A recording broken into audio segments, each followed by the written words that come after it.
Hey YouTube, how you guys doing today? Kevin here, coming back at you with another video. Alright, well you see I got the bolts and everything else off. Let me share with you what's going on today. Oh yeah, today. So I'm going to get you guys in a position and we'll sit here and talk. Alright, so I was not going to use the fuel tank assembly that came off this. One of the reasons why is the inside of the tank was rusted. But I used some BBs from a BB gun. I put them in there with some Dawn soap, went back and forth, and was able to clean the whole thing out. I mean, the inside of the tank really does look good. So I was very, very happy how it came out. Now, I'm not keeping this on the bike. In fact, this is going to be moved up on the frame. But here's the problem. When I go to adjust the carburetor on the bike, I run out of fuel before I get to really run the motor. So we're going to mount this back onto it and redo it. So I figured I'd do a short video on it, and or a video on it, see how it goes, how it takes us, and we'll kind of go from there.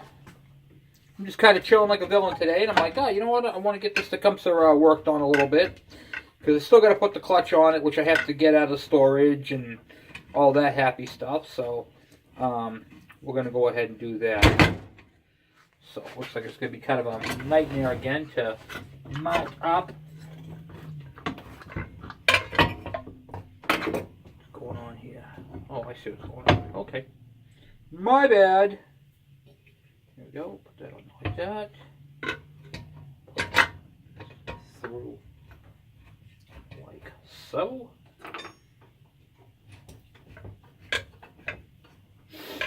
I figured if I can put the fuel can back onto it, I can at least run the engine as long as I need to run it to adjust it.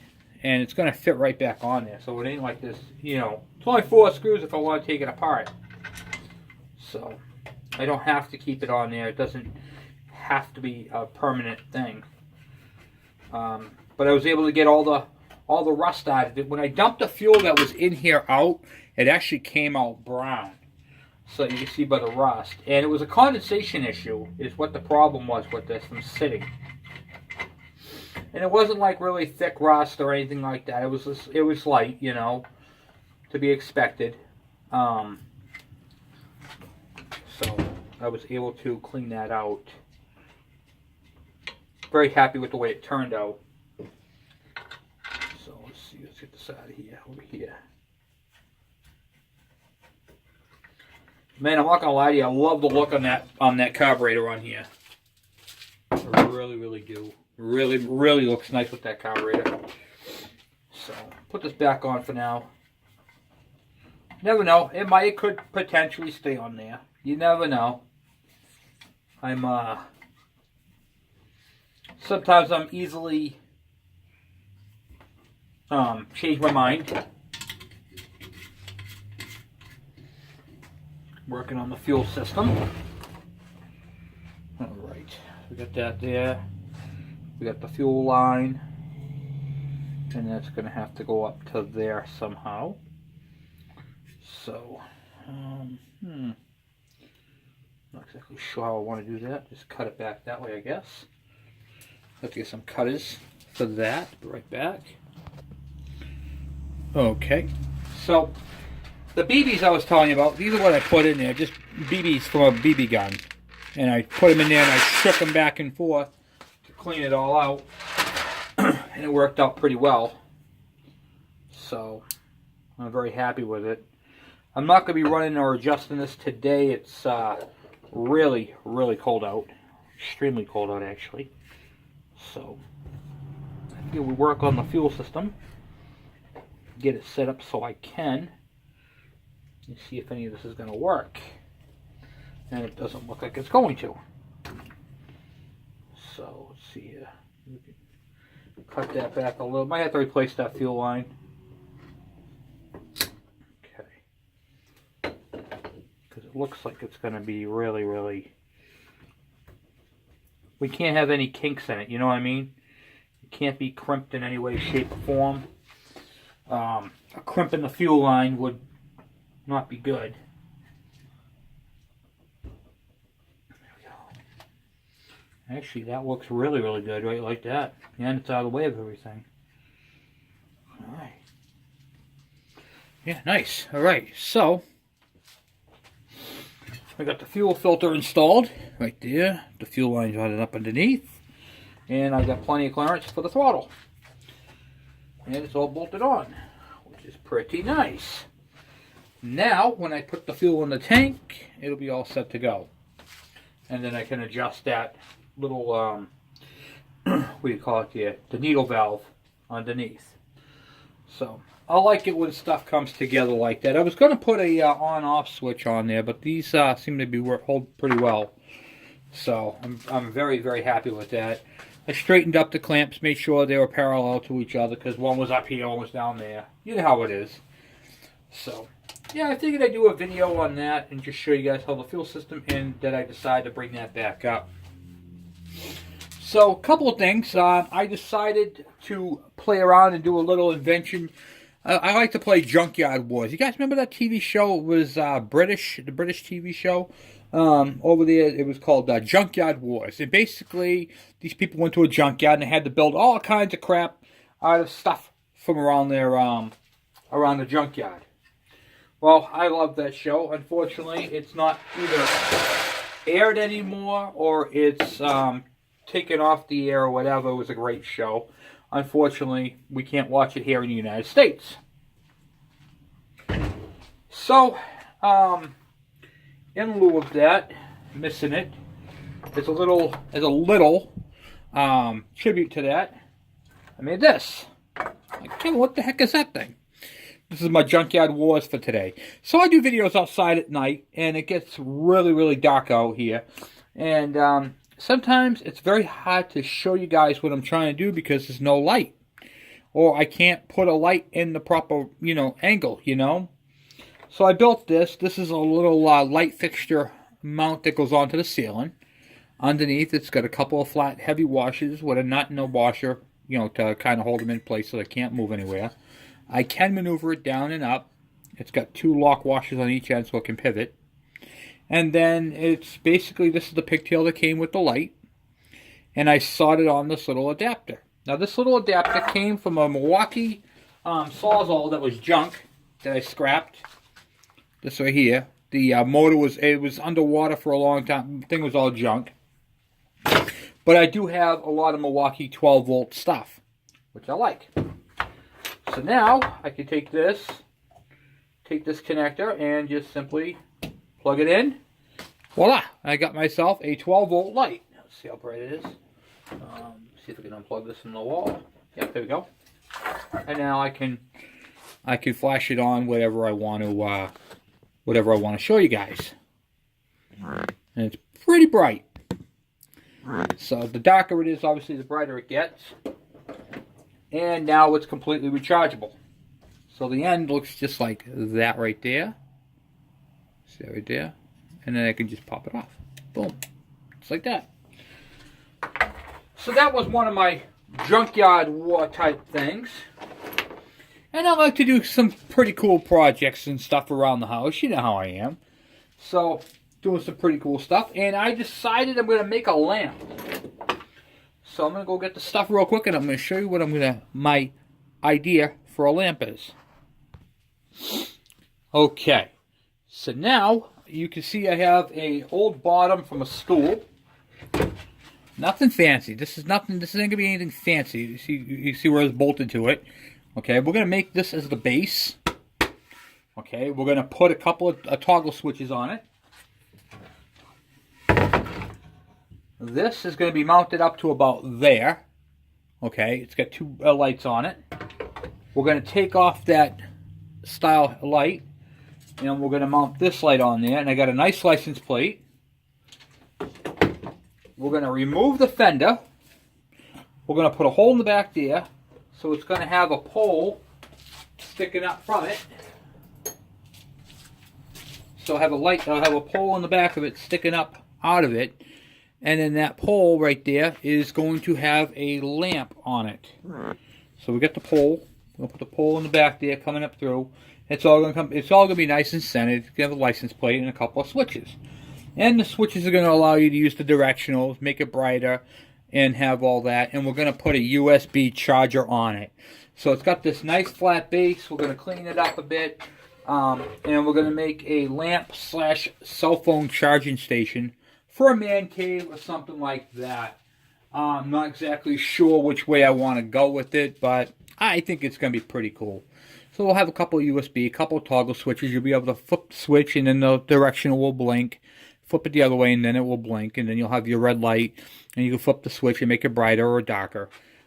Basically just like a, like a high and low thing. And it's going to have a license plate, a New Hampshire license plate because that's where I'm from. And we're going to put a New Hampshire license plate on that. And then we're going to give it away. Yep, we're going to give it away. So we're going to make a really cool lamp, and then we're going to give it away. So if you guys are interested, please let me know. Yeah, we're going to put the light. It's kind of like junkyard art, if you will. And it'll be really cool for a man cave. I think you guys will like it. So I tend to do stuff like that periodically. We're going to paint that. Make that nice and black. And then go from there. So, love doing projects, okay? So that's what we're going to do for a little winter project, little giveaway. What do you call it there? You guys can put your name in. Once it's built, I'll tell you guys what to do and how you guys can have a chance to win that free of charge. All right, so you're probably wondering what this is all about. Okay, so I have a carburetor that's been sitting in here for a day or so. I'm not going to use the carburetor on anything at the moment. However, I did get the carburetor kit. And it's not ready to be put together. We're going to rebuild that probably tomorrow. Maybe tomorrow or Monday or something. But I wanted to let it really soak in. Because it is a good quality carburetor. Okay, alright. So, this is the carburetor that's in here, which is off the Tecumseh engine. But we're not going to reuse the carburetor on this. We're going to keep this setup that I modified to fit it. So, I love the way it came out, and I'm not changing it. So,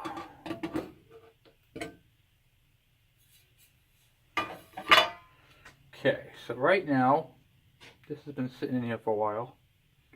Oh yeah, even the paint's coming off. Nice. Oh yeah, that looks beautiful.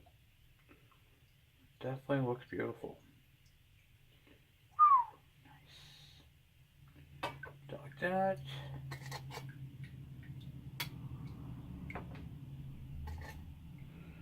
Jeez, I guess the hell this is clean, huh? Wow.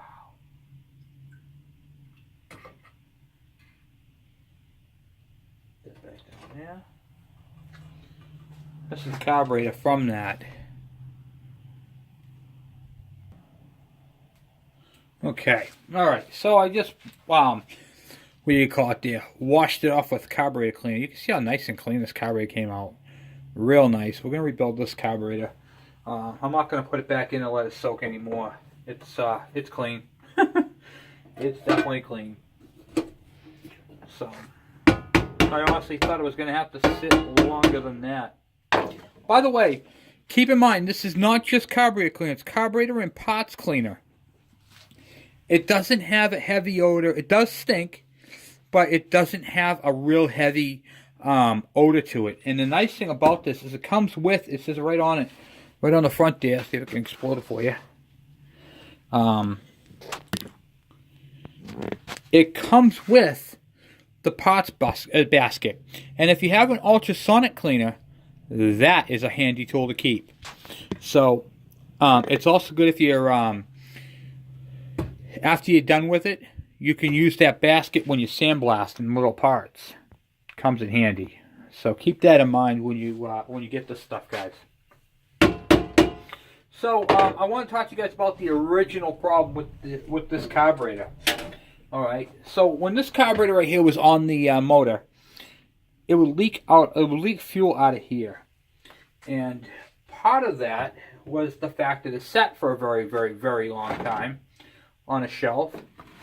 You can see the diaphragm. Diaphragm was hard, a little bit hard and crusty, but it worked. It did work. It did pump, and the motor did run for however long you had it running for. However, it leaked. So, the reason why it leaked is this is the needle right here. I don't know if you guys can see that too well. Let me see if I can expand you up. See it right there? Right there. See the bend in it? It was bent. So what happened was it was in the in position, and someone tried to see if it would move. Typically, what I find with these is there's a little hole right at the bottom of here, and you can take a little screwdriver and poke up in there and see if it moves back and forth, if it moves freely. Well, here's the problem with that. If it's all the way up and you don't feel it move, oftentimes they put a little bit more pressure on it, and then it bends. Then at that point, I think the motor went on the bench, and they said forget about it, and that was the end of its running time, which is really unfortunate for the engine, but fortunate for us because we ended up getting it. So I said before that this carburetor was a Tillotson. I was wrong. It is a Larson. Larson is a, I think they're actually part of Tillotson, if I do recall, or one of the two bought them out. Larson actually was Tecumseh before it was Tecumseh. It used to be called Larson. And I believe they had a hand in building the Clinton engines. So I know it's went away, you know, back and forth. And Larson also makes boat parts, boat motors and stuff. So before they were Tecumseh small engines, they did boat motors. They had their hands in a lot of stuff. Larson made a lot of stuff. They even made their own boat. So keep that in mind. There's a little history for you. They made a lot of stuff. If you use the edge of your steel plate, it is a great tool to clean up the gasket surface on these carburetors. And this way you don't have to get a razor blade and ruin the casting. It just cleans it right up. So I'm going to go a little bit more with it. I am not rebuilding the carburetor today. I got the kit upstairs and, what do you call it there? I just don't have the ability to do that today. But we are going to definitely rebuild this carburetor. I took the Welch plug out of here. Okay, so this Welch plug right here. I'll show you the Welch. Let me expand you guys up a little bit first. Okay, good. So you have this little plug right here, okay? And this is what it looks like right here. Of course, you have to drill a hole in it or poke a hole in it to pop it out. But that right there is your idle transfer ports. Okay, so if you're idle, I don't know if you can see it or not. Let me see if I can get you guys in here. Okay, on the side of the on the side of the hole here, there is a oh, right there. Kind of see him, no? Nope, not there either. Okay, well, I have to take my word for it. On the side there is two little holes, and that's for your idle circuit. And that plug right there covers your idle circuit right there. So, wanted to make sure that I got that nice and clean. And, of course, you don't know the integrity of it until you get it all apart. So, that's why I did it that way. Spring here. This one right here. Okay, none of these have the thing on them. Okay. So, one of these takes a seal, one of these don't. One is set further out, one is set further closest to you. So let's see, that's the rubber ring there. Yeah, so I have to get the washers and stuff that go into them. There's a washer and a seal that go in there first. Make sure you got those, make sure they're good. The carburetor kits typically come with them, so make sure you use them. And you also want to check your spring. This right here goes to your, what do you call it, your needle. And it goes into the seat. It's your little brass lock ring. Now, inside this thing is, I can see this, or you can't really see it on this camera, but there is corrosion on the inside of that. And it comes with a new one, so make sure you use them. With any carburetor, use all the parts that come with the carburetor. I tell people, like, oh, why, I really didn't need that part of the carburetor. I saved it for a rainy day, in case I do need it later on down the road. Well, if you do it now, you won't have to worry about that. So, keep that in mind. Always, if the carburetor comes with parts, use them. Alright, so that's what I have with that. So let's see, we touched base on the engine. We got the tank back on, got the fuel line all connected. The only thing left to do is to fill up this tank and adjust the carburetor, which we'll do that on another day. Let's see, when it's not so freezing cold out, we have to make the linkage. Okay, so what's going to happen is, I got this already drilled out at an angle. Okay, might have to drill another hole on the very end. I think that's the way we're going to go with it. Because I don't think, well, yeah, I could do it.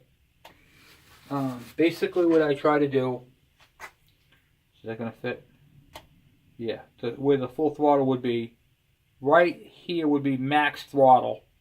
Okay, so I have to be, that cable has to be able to pull that all the way that way. So I think what's going to happen, we're going to drill one on the end and do it that way. Or up here. Yeah, I think on the end, we'll have to drill a hole in the very end there. That way we could pull it that way. And make the throttle linkage. So, where this bracket right here went across here, this is where the factory piece went, and then it slid back and forth. We're going to use that as a screw mount, and then we'll be able to put a bracket here to hold the clamp for the cable, and then hook it up to here and let it do its thing. And that's how the throttle is going to be connected. And like I said, guys, this is a really nice carburetor. I'm very happy with it. You don't get to find them like this all the time, and when you do find them, it's nice to have. So, let's see here. That goes that way. I don't know if that's the adjustment for it. Oh yeah, it is. Okay. So there's your idle right there. I can put tension on it. I can make it as, yeah, there we go. There's some tension right there. Okay, so there's that, and then the idle piece would be right there with that. We gotta take that out, and I don't think I could take it out with a pair of pliers because there's a little boss right there. Alright. Okay. So I took out the needle to show you guys what it looked like. This is a little brass piece up top. And it literally is a needle. That's exactly what it looks like. Just a needle. See if we can... So this right here screws in and gives you a lean or rich mixture. Obviously, that's how this little motor runs. So, really cool setup. And if you do this right, you can make it run really, really good. Like I said, I'm very happy with the way this came out. This is going to be a 32-to-1, by the way. Same mixture as the Lawn Boy gets. And, yeah, it's pretty cool. So I can't wait to finish it off. I'm going to get some fuel for it tomorrow. And see if we can't get this thing fired off. And get it to adjust. And I got to find a way to make a throttle stop for it. But other than that, I'm very happy with the way it's coming out. We're going to have to put a spring from here to there as well. In fact, I might drill that hole right now. We're going to use and make a throttle stop. So we're going to drill a hole on the outside of this one right here on the throttle for the cable. Okay, so we have a place to grab it and bring it over.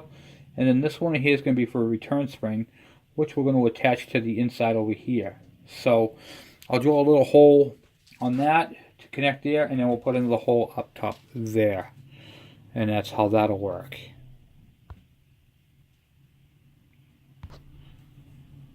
Alright, so now I've drilled a little hole here for the spring, which is going to go up to the center one, and then I put a little hole on the outside of the throttle right there.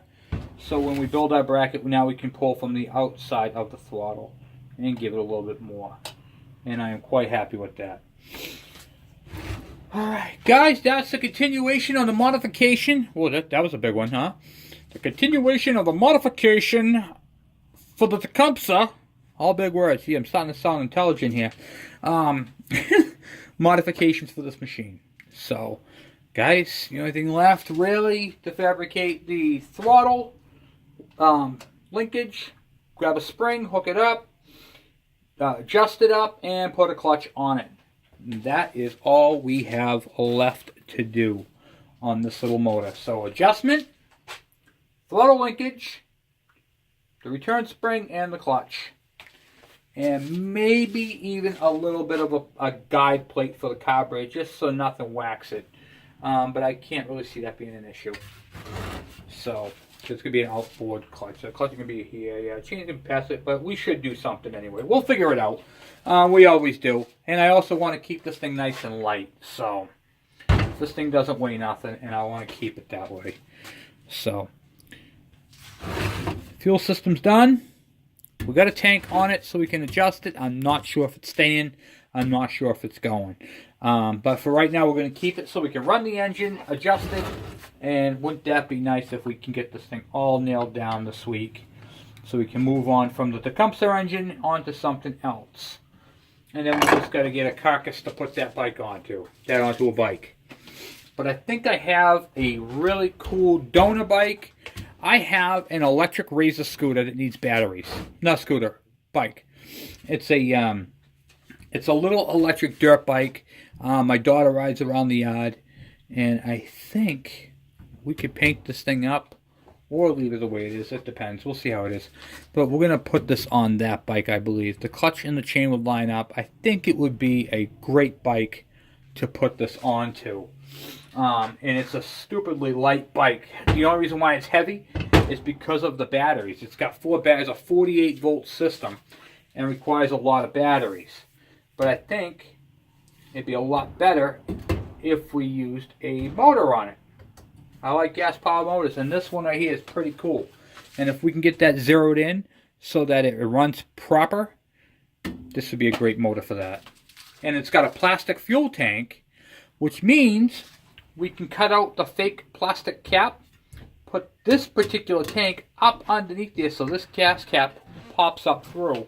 I think that right there might be another way to go. So we have some options, guys. So anyway, thank you for watching. Please subscribe. And if you guys have any questions or any comments, by all means, please send them my way. And that's it for this one. Thanks, guys.